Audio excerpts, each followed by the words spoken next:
On the radio, you're going to find there is more space. The front two carriages are very busy, as we said.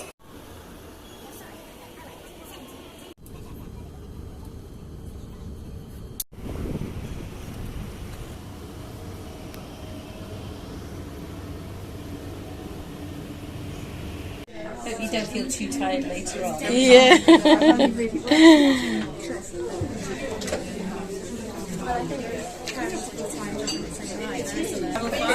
No, not too far. Charlton. Sorry? Charlton. Okay, yes. Near the hotel.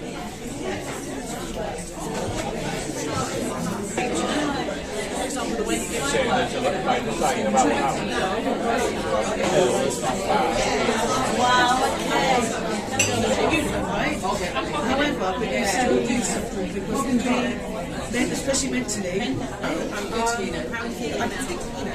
you feeling now? Yeah, I was initially but yeah, I'm good. Okay. Well, you're very welcome to take it. I will take one. Thank you very much. Just more about our information support that we offer. So we have all these guides, we have fact sheets on our website, so these are available online. And these guides that we use between updated every year through this one.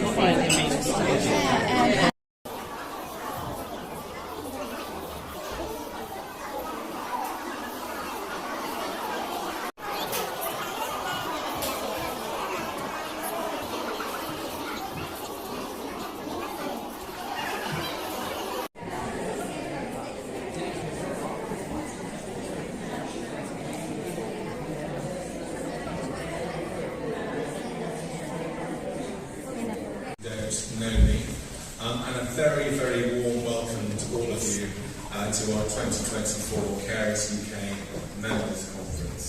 It's lovely to see so many of you in the room, and lovely too to know, although I can't see you, that there are many joining us online. As you do, will have caring responsibilities which have made that not possible.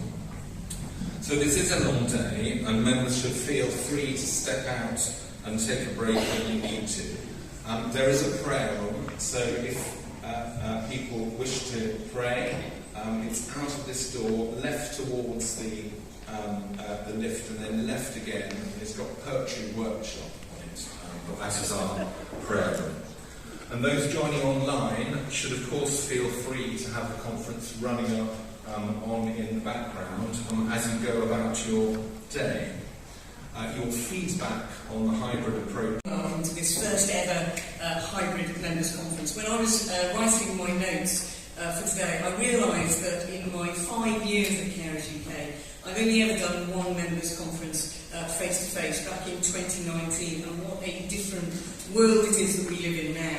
We've done everything we can to try and ensure that those of you at home have as close an experience of today as those of you that are here. So welcome to all of you, to both at home and here in this fantastic venue. And thank you to Regina for supporting the conference as well as our regional roadshows and care for couples throughout the year. Your support is fundamental to our carer engagement, and we're hugely grateful to have you as a partner. They say a week is a long time in politics, so no wonder we all feel exhausted looking back over 17 months since the last members' conference. Who would have predicted at last year's conference on the 13th of October that Liz Truss, our Prime Minister, would resign 7 days later, and by the 25th of October, Rishi Sunak had made number 10 Downing Street his home. But for how long? What an extraordinary year of political, economic and indeed international turmoil, the likes of which I hope we will never see again. And yet, in the background, we carried on delivering to make life better for carers, who arguably needed our support and championing more than ever. The economic and social backdrop was having an extraordinary impact on our beneficiaries and our charity. The cost of living crisis catapulted from bad to catastrophic. The markets crumbled. Underpinned by impact and income generation and overseen by our values, which we strive to live and breathe. So let me take you on a whistle-stop tour of some of the things that we have achieved under each of those pillars since we last met. Under equality, one of the most important successes, not just for this year, but for many years, is the Carers Leave Act. Following literally decades of campaigning, we we finally saw our efforts come to fruition when the Act received royal assent in May last year, and it will come into law on the 6th of April this year, giving carers the statutory right to 5 days unpaid carers leave is no mean feat. And I'd like to pay special tribute to Emily Holzhausen, our Director of Policy and Public Affairs, her team and the wider Carers UK team for yet again bringing about permanent change in the law and making life better for carers.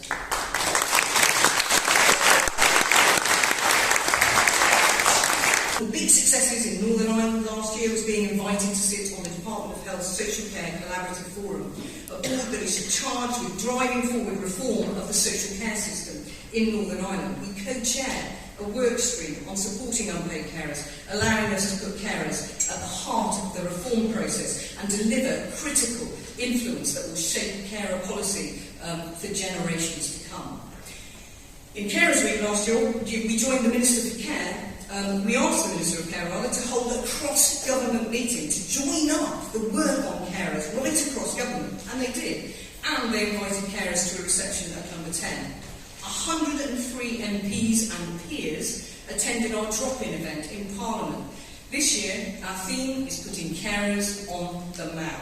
And in the run-up to a general election, what could be more important? My project, after 3 years, with the development of 27 dedicated resources for carers. These included 11 bite-sized e-learning courses co-produced with carers. We also produced 14 animation videos with a British Sign Language version of each. We've had a staggering 27,000 views of the animations to date, 2,360 views of the BSL versions. We've involved over 1,500 carers in the co-production process for the Tribe's resources, and 400 took part in the evaluation process. We developed and launched a new digital platform for our digital resource for carers and employers for carers services. We now have a total of 20,500 DRC users, with 3,250 new users this year, and a total of 22,750 jointly users, which is our app to assist multiple carers for one person.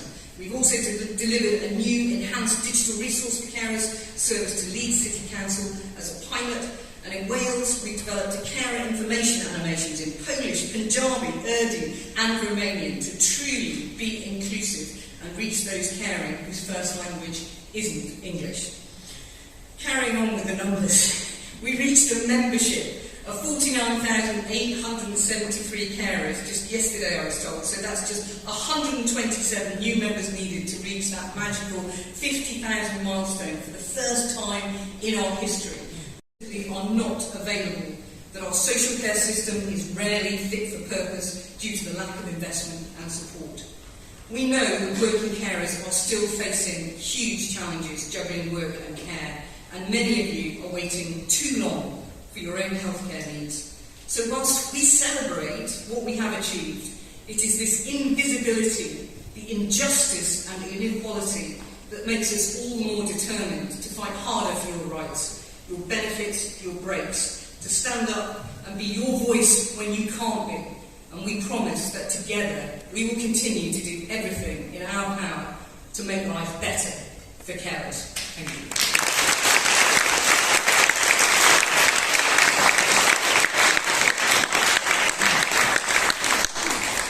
Too desperate to get away there. I'm happy to take some questions. We've got, I think, about 5 minutes, if any. As it should be. It was only just small spot. So this great work's going on suddenly dies away, and we hear these complaints about what's disability work and joint working all the time, and it can be rectified with that. And I think it's something that really does need addressing. We've been talking about it for years. To Helen's speech, just feeling absolutely blown away by the volume of achievement and impact. I've spent many years working in charities and NGOs before I became a carer for my mum, and so I know the kind of dedication, extreme hours, burnout sometimes, and pure passion that drives every single one of those numbers, and I really salute all of the staff. I am someone who used to use Carers UK services. I remain a member out of solidarity, so it means a lot to me to be asked to speak here today. And everything I say is said with really a very acute awareness that there are a lot of people in the room with far more knowledge and experience than me. And I'm here just as an expression of solidarity with all of you, especially people who are in those trenches of care right now. When I was preparing for this talk, I was wondering what on earth I could possibly say to this audience, because I'm usually speaking to people who don't know about care, or who don't want to know about care. But I think everyone here, you know the stats and the facts. You know about care bodily, viscerally, personally. So you know that things are absolutely dire, and that they absolutely must change. We're on the brink of a general election, and all I see is politicians ignoring us, dodging having to talk about care, just lacking courage, basically. But I do also see the noise and the anger from carers and former carers growing. Carer campaigns are proliferating, they're winning awards, they're getting to 10 Downing Street. These are new kinds of practices and vocabularies, potentially uncomfortable, potentially hard to imagine, but they do exist, and I got to meet lots of them when I was researching the book. We have to refuse to worry about being weird, and establish these new practices of community to help ourselves now, because frankly, and I agree entirely with Victor here, I don't have time to wait for politicians either, and I know that lots of other people don't. We will have to do things for ourselves and organise on the ground in a new way. I don't believe that carers are heroes. I actually absolutely hated it when people would say things like that to me, because I immediately understood they were trying to separate themselves from my situation and avoid the idea that they might one day be living where I was living. But I do think that we're wiser than non-carers. I think that we understand the fleetingness and the value of life, of time, of small freedoms that other people don't even notice. I think that the crucible of care makes us cultivate a kind of strength like no other. The end of my book contains 4 list poems, which are composed from the words of carers that I interviewed, whose stories are told in the books, because I wanted to turn it into a collective shout, a collective expression to everyone who was trying to ignore us. I won't read you all of them, but I will just share with you the final one. It's entitled What You'll Be, and it's only 3 words. Angry, exhausted, illuminated.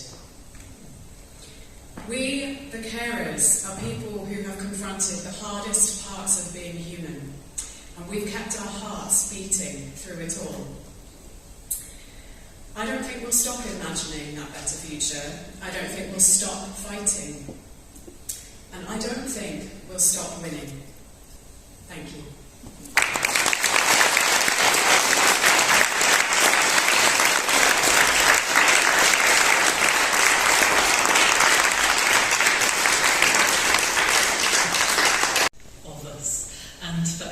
For saying we will get these things. Thank you very much, fellow Emily.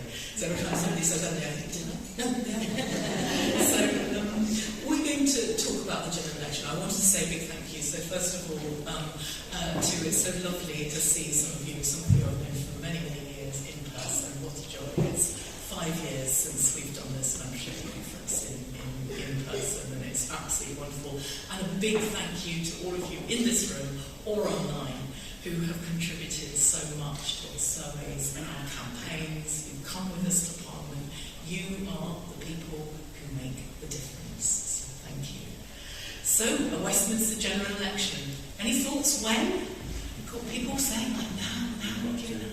10 through boundary changes. And how many MPs do you think are standing down?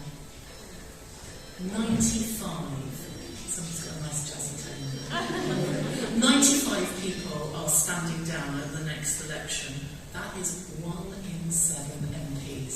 And that's before anybody has voted. This week, we have campaigns for our carers allowance, raising the earnings limit, our funded work on poverty and care. Eurovision vibes going on here, being here live from Edinburgh.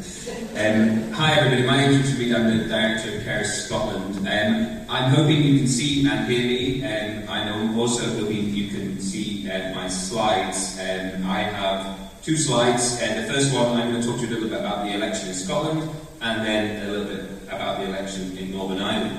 As I think Claire mentioned, quite a lot of what is relevant in many ways to carers are devolved into the Scottish Parliament, particularly around health and social care. But that's not to say that the election in Westminster isn't hugely important to carers in Scotland, not least because there are hugely significant powers that remain at Westminster that affect on carers, such as carers' rights. We've heard about the importance of things like employment rights and the protected characteristic.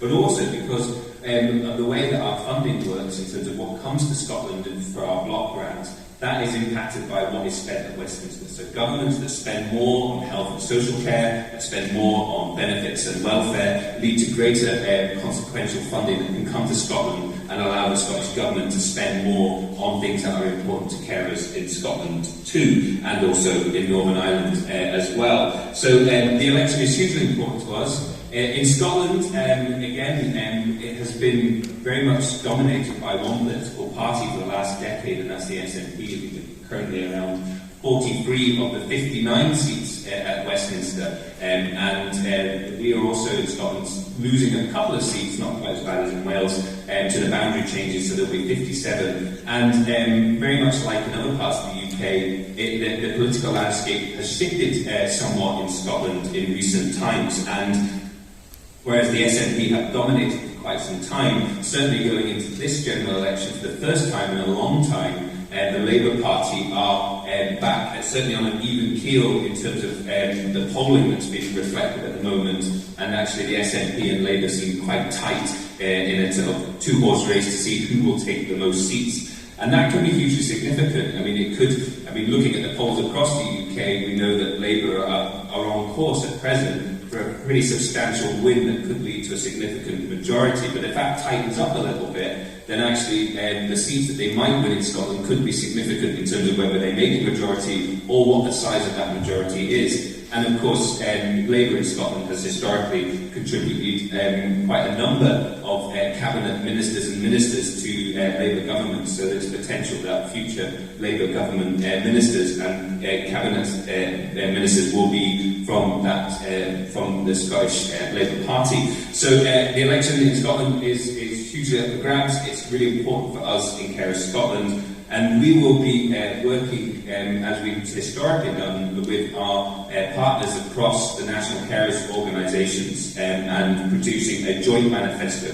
And again, it will focus very much on the asks that our Carers UK manifesto will be working on and pointing towards, which is that better financial support, paid carers leave, which is so important, and that protected characteristic. And we hope that as part of that process, we will be able to provide materials again to support our members so that when candidates do knock on your door, give you Norman, thank you.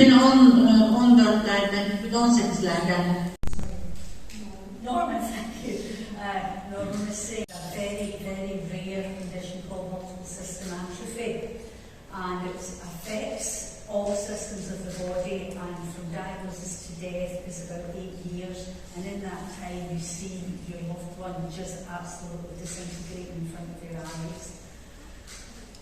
What really got me was when we had to take Douglas into hospital, and the consultants and the senior nurses, the way they treated me was totally abysmal. That was to tell them what his history was and when he started this and what it was like to that. So when they asked some questions, I would answer, "We want to speak to your husband." I said, "Well, you'll be lucky." He says, "Because she's a rubbish story." And it's very much the case. If you want to find out what's wrong with my husband, you come to me.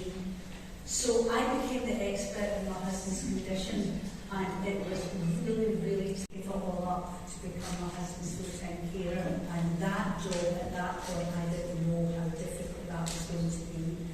Being a nurse, it's hard going, but it's far, far worse being a carer. And I think all of you in this room have been.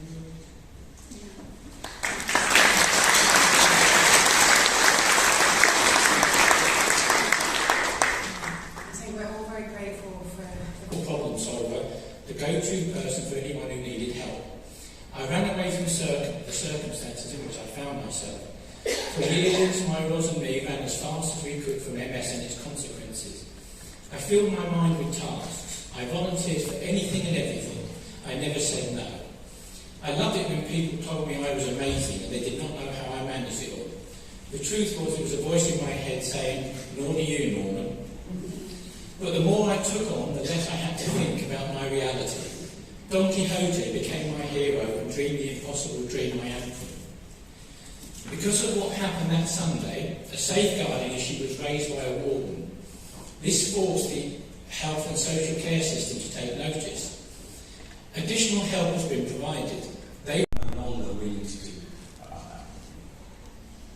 Question 5.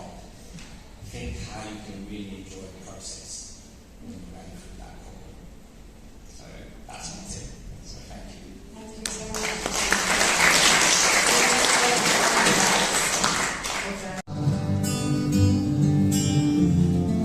Jigsaw and some laxatives, a milky cup of tea. I know what tomorrow is. It's exactly like today. Today was meds. I made the beds. I did the blankets, fetched the coal. Put the ironing board back behind the door and the Hoover in the hall.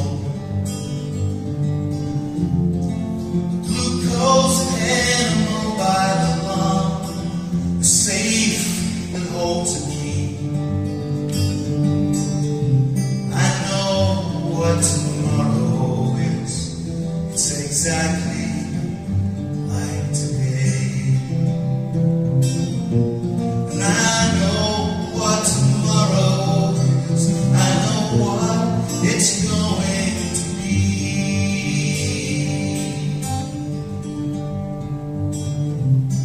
I know what tomorrow is. It's exactly like today.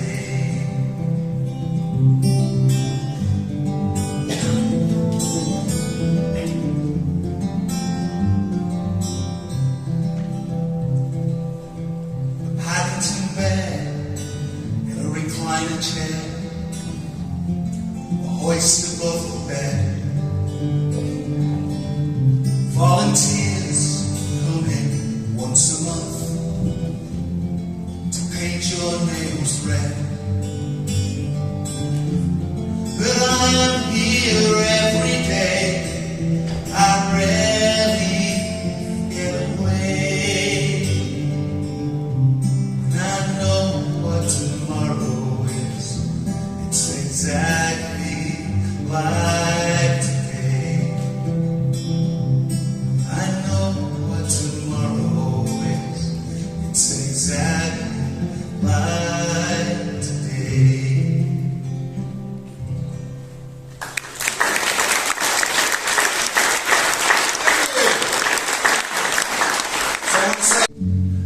Love is real, sometimes love is kind.